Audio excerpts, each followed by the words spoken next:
আসসালামু আলাইকুম। Hello guys, সবাই কেমন আছেন? শুরু করলাম আরেকটি নতুন ভিডিও আপনাদের কাছে।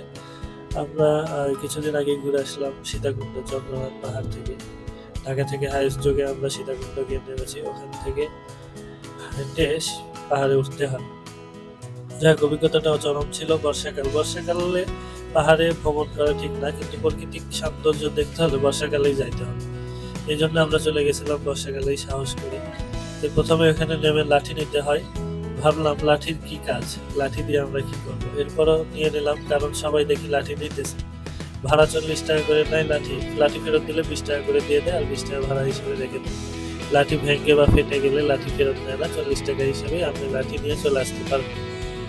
আমরা আরেক জায়গায় গিয়েছিলাম, লাঠি অবশ্য সাথে রাখলেই ভালো হয়। এরপরেও যদি ওই জায়গায় না যান বর্ষাকালে, তাহলে লাঠি লাগে না। যাই হোক, আমরা চলা শুরু করলাম। চলতেছিলাম, সামনে দেখি পাহাড় চলে আসলো। ওই যে দূরে দেখা যাচ্ছে মেঘের মধ্যে পাহাড়। সামনে কিছু দেখলাম, এখানে দর্শনীয় স্থান কি কি আছে সাইনবোর্ডে দেওয়া আছে। আমরা হাঁটা শুরু করলাম। প্রথমে মনে করলাম পিচ ঢালা রাস্তা, ঢালাই করার রাস্তা, এখানে লাঠির কি দরকার, এই কথা চিন্তা করলাম। এরপরও নিয়ে নিলাম লাঠি সাথে, কারণ দেখা যাক সামনে কি আছে। সবাই বললো যে লাঠি লাগবে। তা আমরা পৌঁছেছিলাম সকাল 8টায়। 8টায় পৌঁছে আমরা নাস্তা না করে পাহাড়ে উঠি, কারণ রাতে আমরা যাওয়ার সময় কুমিল্লা নূরজাহান হোটেলে বিরতি দিয়ে কিছু নাস্তা করে নিয়েছিলাম, রুটি পরোটা। শুরু হলো এই রাস্তাটা উঁচু শুরু।